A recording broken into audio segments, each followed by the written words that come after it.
टळिला सुवर्णरेखा नदीर बन्या आज विपद संकेत तले प्रवाहित होउछि पानी उपर मुंडरे बन्या पानी कमुछि हेले एबे तलिया अंचल पानी घेर भितर रहिछि।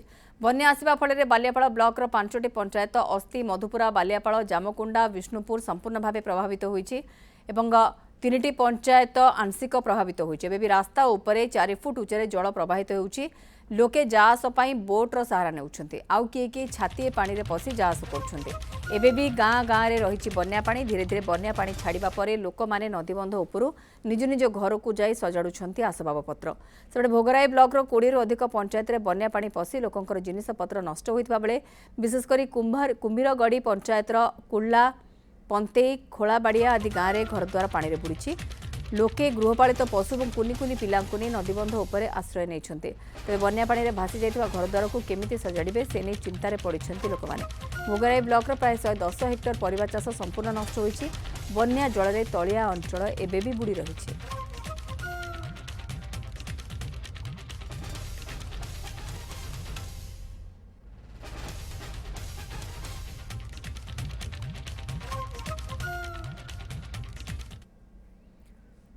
कमुछि सुवर्णरेखा नदीर जलस्तर किंतु कमुनी बन्या विपन्नकर दुर्दशा। भोगराई ब्लॉक 20टी पंचायतर 120 गाँ एबे भी पानी घेर भितर रहिछि।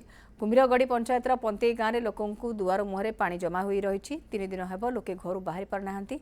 पंतेई गाँ बाह्य जगतर विच्छिन्न थिबा बेले प्रशासन पक्षरु थरे मात्र चूड़ा और थरे रंधा खाद्य दिया जाउछि। लोकंक समस्या नै पंतेई गाँरु अधिक सूचना देउछन्ति आम प्रतिनिधि जगन्नाथ गिरी।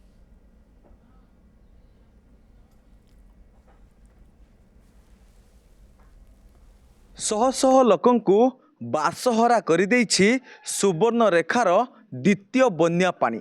डेंजर लेवल ऊपर को जितेबाला पानी मारुला सेतेबेले लोकंक छाती भितर छनका पशुला। आउ एबे पानी कमिछि सत किंतु दुर्दशा बढ़ी। जितेबाला निज घर को निजे देखुछंती सेतेबेले घरर दृश्य कथा कहिले न सरे। मु रहिछि ये होछि बालेश्वर भोगराई पंतेई ग्रामर दृश्य। अर्थात आपण जो ए घरर चित्र देखुछंती एई भली पाखापाखी 200 रु ऊर्ध्व घर में यही पानी पशिछि।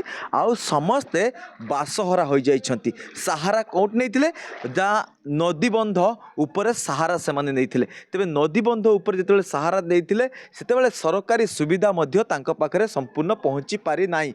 आपण चित्र देखुछंती जे कौ भली देखंतु एबे भी दांड दुआरे पानी रहिछि। कोठी रोसई करिवे कोठी खाइबे ताकू नहीं कि से माने चिंतार अछंती। जेतेबेले पानी माड़िला राति रे सेतेबेले केम माने निज घर छाड़ी के आपण पळिथिले ना कोन रहउथिले? पळिथिले घर छाड़ी। अच्छा तापरे तापरे जाइके लोकदार रहले। ए 2-3 दिन भितरे पिला छुआ को कोन खाइबा को देले कोन केमती रहिले मतलब हठात जळ माड़ी के आसिला? जळ माड़ी के आसले गुटा उदा पुदा हेई लोकदार जाई रहिले। तांकर कतर मुड़ी आनी के खाइले। तापरे रंधा खाद्य खाइछंती? रंधा खाद्य काली मिलिथला दीपर बेले। अच्छा केमती जाई के आनुचंती से बंध ऊपर रांचन से पसी के घंटे लखा छाती पानी रो। ए छाती पानी रो जाउचंती कि अधिकारी आछुचंती कि सरकारी बाबू माने कि कोच कहउचंती एमती काई जाउचंती सेमती काई जाउचंती डंगारे नै जिबा किछि कहले कि ना ना के किछि कहले के किछि कहलेन केते दिन एमती गले?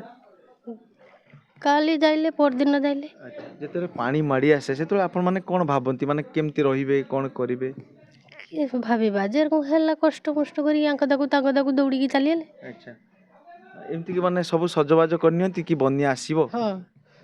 हां निश्चित भाव में घरर मुरबी अच्छा आलोचना करी। भाई जिते जल माड़ी आसला से केमती थिले आ एबे तो आमे भी देखुचु ए घरर अवस्था देखला बेलू छाती फाटी जाउची केमती सजाड़िबे केमती कोन प्रिपरेशन करछन? प्रिपेयरिंग पानी छाड़ीने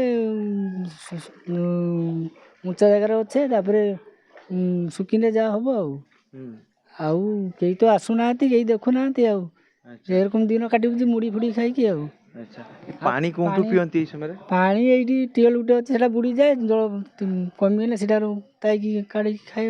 अच्छा अच्छा निश्चित भाव में प्रतिक्रिया सुतला आउ टिके बदी दृश्य देखे देबी पूरा घरर आपन को दृश्य देखि आपन देखंतु जे ये होची पंतेई गाँ। अर्थात एई गाँ कूल रे सुवर्णरेखा नदी। तेबे जेतेबेले नदीर करार ऊपर पानी माड़ी की आसे सेतेबेले परिवार लोकंक छाती फाटी जाए। आउ से माने जाकी पिला छुआ को नेकी नदी बंध ऊपर को से माने धाई की जानती। आमे एबे पानी कमिबा परे जाकी आसिकी पहुंचीचु। आपन देखंतु से घरर दृश्य देखंतु चित्र देखंतु ये घरर अनुमान करंतु जे ସରକାରୀ ବାବୁମାନେ କେତେ ତାଙ୍କ କର୍ତ୍ତବ୍ୟକୁ ତୁଲାଉଛନ୍ତି ଆଉ କେତେ ପହଞ୍ଚୁଛନ୍ତି। ଲଗାତାର ଆମେ ଖବର ପ୍ରସାରଣ କରୁଛୁ, ତାରି ଭିତରେ ଅନେକ କଥା ଆମେ ସରକାରଙ୍କ ପାଖରେ ରଖୁଛୁ, କିନ୍ତୁ କଥା ହେଉଛି ଗ୍ରାଉଣ୍ଡରେ ଯେଉଁ ଅଧିକାରୀମାନେ ଅଛନ୍ତି ସେମାନେ ହୁଏତ ଏଭଳି ସ୍ଥିତିକୁ ଟିକେ ଆସିକି ଦେଖନ୍ତୁ ଆଉ ତାଙ୍କ ସହିତ ଟିକେ ତାଙ୍କ ଯାହା ବି ସରକାରୀ ସହାୟତା ଅଛି ସେମାନେ ପହଞ୍ଚାଇ ଦିଅନ୍ତୁ, କାହିଁକି ନା ଏଇ ଦୃଶ୍ୟ ଆପଣ ଦେଖିଲେ ଆପଣଙ୍କ ଛାତି ମଧ୍ୟ ଫାଟି ଉଠିବ। ତେବେ ବନ୍ୟା ତ କମିଛି, ନିଜ ଘରକୁ ସଜାଡ଼ିବା ପାଇଁ ଯେଉଁଭଳି ଭାବରେ ଲୋକେ ହନ୍ତସନ୍ତ ଅଛନ୍ତି ତାରି ଭିତରେ ଆମେ ବି ନିବେଦନ କରୁଛୁ ଆପଣମାନେ ଆସନ୍ତୁ ଏ ଗ୍ରାଉଣ୍ଡରୁ ବେଳେ ଦେଖନ୍ତୁ, ନିଜେ ବୁଝିପାରିବେ ଯେ ବନ୍ୟାରେ ଆପଣ କେତେ କର୍ତ୍ତବ୍ୟ ତୁଲାଇଛନ୍ତି କି ନାହିଁ। ବାଲେଶ୍ୱର ଭୋଗରାଇରୁ ଜଗନ୍ନାଥ ଗିରି, ନ୍ୟୁଜ୍ 7।